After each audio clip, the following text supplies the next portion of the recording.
तो सीन ये है कि मैं और मेरी बहन जा रहे हैं वेकेशन पर, और कहाँ ये आपको आगे पता चलेगा। तो हम आए हैं बीड़, हिमाचल प्रदेश, और यहाँ पहुँचकर हमने जिस प्रॉपर्टी पर स्टे किया वो थी दीपंकर हॉस्टल। इस प्रॉपर्टी की वाइब बहुत पीसफुल थी और इस प्रॉपर्टी से नज़ारे बहुत ज़्यादा ब्यूटीफुल। फर्स्ट डे हमने पहुंचकर प्रॉपर्टी पर ही चिल किया। वैसे भी हमारी बस लेट थी तो हम कर ही क्या सकते थे, बस एंजॉय एंड आराम। फर्स्ट डे हमने स्टार्ट किया टेंपल विजिट से, जो था बैजनाथ टेंपल, जो कि भीड़ के पास है और बहुत ही फेमस है। इस टेंपल से बहुत ही सुंदर नज़ारे मिलते हैं, बट हम अनफॉर्चुनेटली ऐसे दिन पे गए थे जहाँ बादल ही मिले। और मज़े की बात ये कि जिस दिन हम वहाँ पहुँचे वहाँ लंगर स्टार्ट था और हमने बहुत ही टेस्टी कांगड़ी धाम की थाली खाई। और टेंपल के पीछे से ही बहती है एक नदी जिसे वहाँ के लोकल लोग खीर गंगा घाट कहते हैं। वहाँ का पानी इतना ठंडा था कि सारी थकान वहाँ बैठते ही दूर हो गई। हमने वहाँ चिल किया, थोड़े से फ़ोटो खींचे, थोड़ी सी वीडियोस बनाई, और इस तरह हमारा पहला दिन ही बहुत ही ऑसम बीता।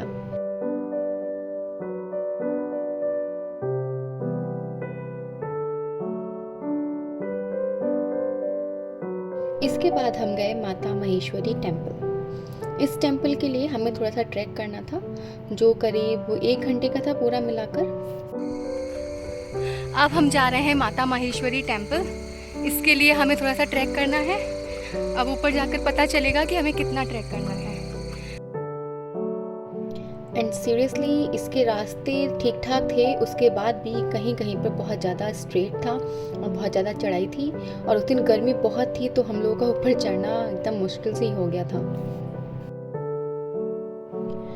अब आप यहाँ पर मेरी हालत देख ही सकते हैं कि मुझे सीढ़ियाँ चढ़ने में भी कितनी दिक्कत हो रही थी, जस्ट बिकॉज ऑफ गर्मी।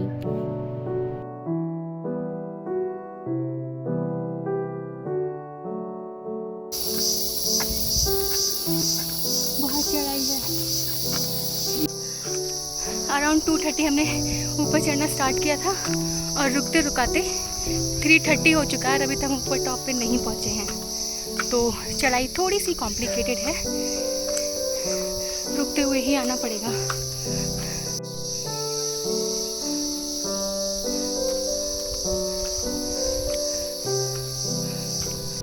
और अब फाइनली पहुंच गए हैं हम टेंपल के पास। थोड़ी सी और सीढ़ियाँ।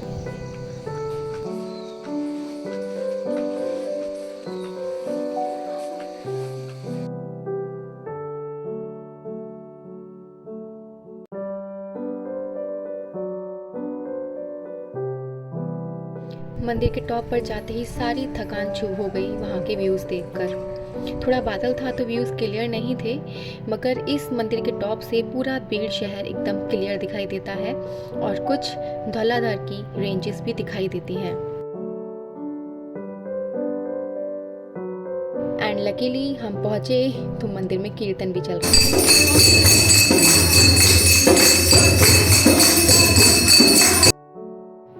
अब आप देख सकते हैं पूरा शहर दिखाई दे रहा है, बट मैं कैमरे में उसको अच्छे से कैद नहीं कर पाई हूँ, बट ये नज़ारा वाकई बहुत सुंदर था। माता के टेंपल के जस्ट अपोजिट साइड में एक और मंदिर था, जो था पुत्रेश्वर मंदिर, जो शिव जी को डेडिकेटेड मंदिर है। उसके लिए भी हमें थोड़ा सा ट्रैक करना पड़ा, अराउंड 15 मिनट का, बट ये रास्ता एकदम क्लीन और क्लियर था और पूरी एक स्ट्रेट सीमेंटेड रोड गई हुई थी आगे के लिए। यहाँ पे बहुत सारे पाइन के पेड़ थे जो बहुत सुंदर थे।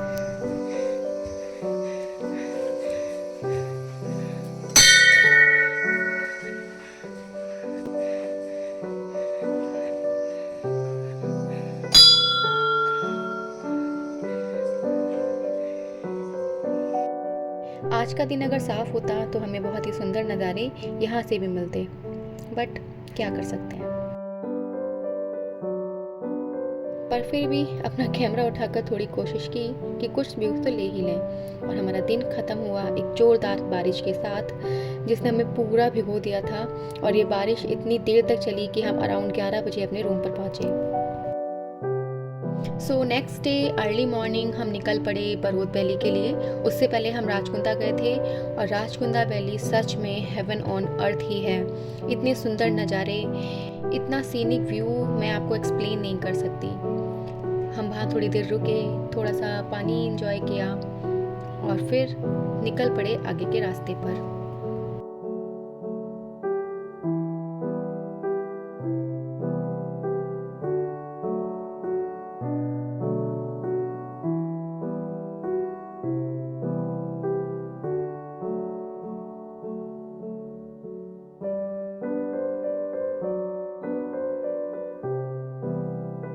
और फिर हम पहुँचे बरोत वैली। बरोत वैली में थोड़ा सा क्राउड था बट स्टिल हमने मैनेज किया कुछ अच्छे व्यूज़ कैप्चर करने के लिए। जो आप देख पा रहे होंगे, ये एक सुंदर सा डैम है जो बहुत ही सीनिक था, बहुत ही काम, बहुत ही पीसफुल।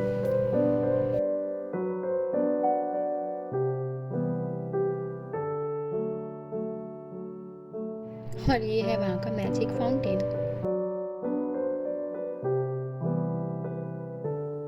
बरोत वैली में हर चीज़ देखने लायक है, चाहे ये फूल हो या रोड साइड में छोटे छोटे वाटरफॉल्स। आप यहाँ आराम से बैठिए, चाय पीजिए, सिड्डू खाइए, चिल कीजिए। बहुत ही सुंदर जगह है।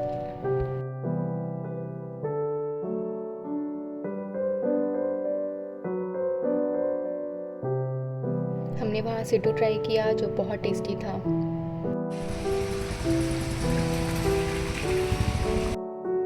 और थोड़ा सा एस्थेटिक बनने का भी ट्राई किया।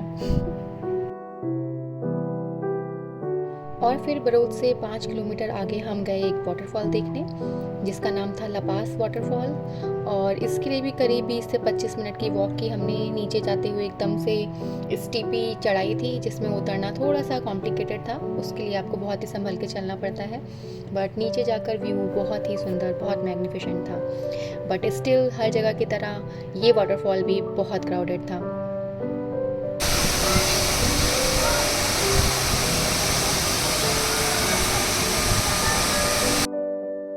बरोत वैली से वापस आकर हम गए नॉर्दर्न कैफ़े जो कि इतना फेमस हो चुका है अपने सनसेट के व्यू के लिए।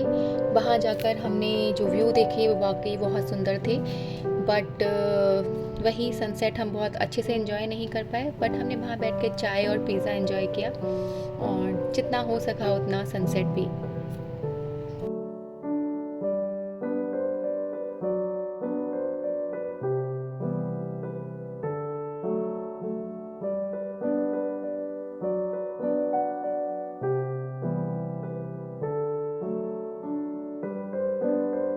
फिर नॉर्दर्न कैफ़े के बाद हम गए लैंडिंग साइट और वहाँ जाकर हमने सनसेट एंजॉय किया।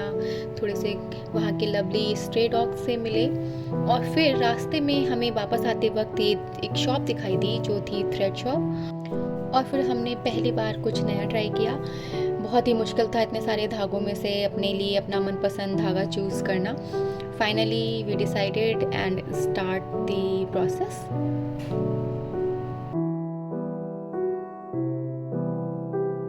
और हेयर थ्रेड के प्रोसेस के बाद इसका लुक कुछ ऐसा था, जिसकी मेरे पास वीडियोस नहीं है बट मैं फ़ोटोज़ लगा दूँगी। और नेक्स्ट डे था हमारा तीसरा दिन जो हमने स्टार्ट किया मॉनेस्ट्री घूमने से। हमने स्कूटी रेंट की और हम निकल पड़े अपने मॉनेस्ट्री के रास्ते पर। सबसे पहले हम जिस मॉनेस्ट्री गए थे उसका नाम था शेरावलिंग और यहाँ तक पहुँचने का रास्ता बहुत ही सुंदर था।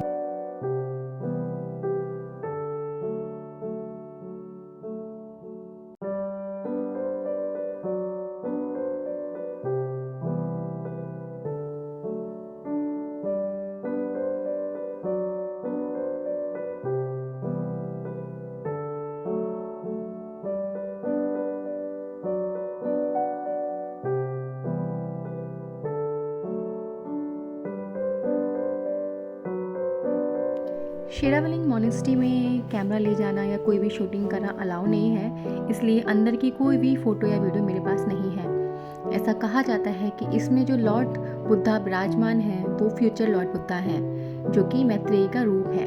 शायद इसीलिए यहाँ पे वीडियो और फ़ोटो बैन है।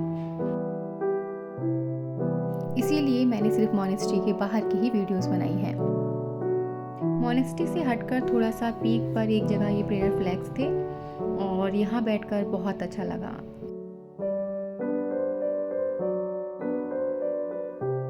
फिर हम गए थे स्तूपास देखने।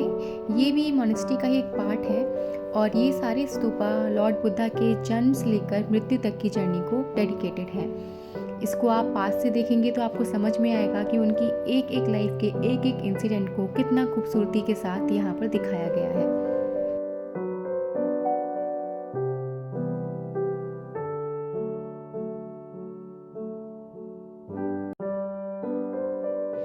फिर नेक्स्ट हम गए थे चोकलिंग मोनेस्ट्री और ये मोनेस्ट्री एकदम पास है लैंडिंग साइट के और ये मोनेस्ट्री बहुत खूबसूरत बनी हुई है। ये अंदर से जितना ही पीसफुल और जितना ही इनक्रेडिबल दिखाई दे रहा है उतना ही ये बाहर से बहुत खूबसूरत है। इसके गार्डन, इसका एंट्रेंस, इसकी buildings, oh my god, I can't tell you. आप देख सकते हैं कितना कलरफुल है ये।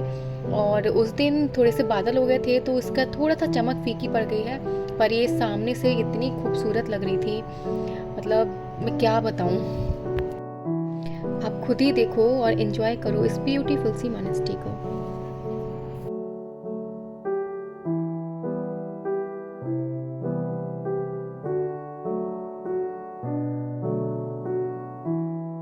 और मोनेस्ट्री विजिट करते करते ही हमें फिर से बारिश ने घेर लिया।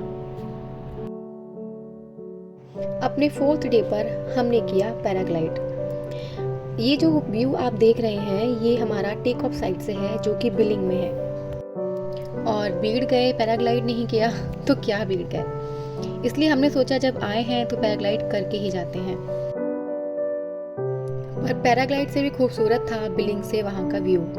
अगर थोड़ा सा भी क्लियर मिलता ना तो इतना अच्छा व्यू हमें पहाड़ों का दिखाई देता। बाहर से काफ़ी सारी रेंजेस हमें क्लियर दिखाई देती हैं और ये जो पीक्स आप देख रहे हैं ये धौलाधर रेंजेस हैं। तो चलिए स्टार्ट करते हैं हमारा पैराग्लाइड। आप एक मिनट, जीवनी उड़ती फिरूं मस्त गगन में, आज मैं आजाद।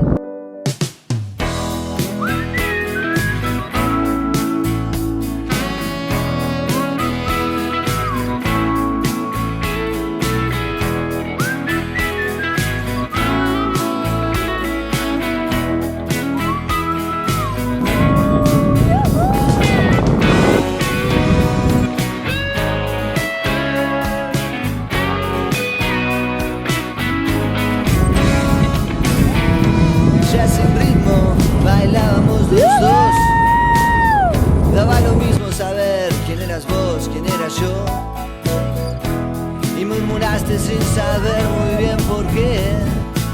Amaría extrañarte al menos una vez por mes. Ya sé.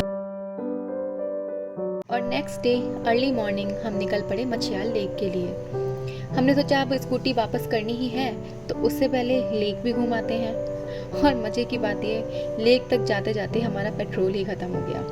But finally हम लेक पर पहुँचे और लेक पर हमने ज़्यादा टाइम स्पेंड नहीं किया क्योंकि हमें वापस भी जाना था। बस छोटा सा एक व्यू है जो मैं आपके साथ शेयर करूँगी और आप देख सकते हैं यहाँ बहुत शांति थी और पास में एक छोटा सा मंदिर भी था। और इसी दिन शाम को हम दिल्ली वापस आ गए। तो बताइएगा आपको मेरा ब्लॉग कैसा लगा। तब तक के लिए bye bye, thanks for watching.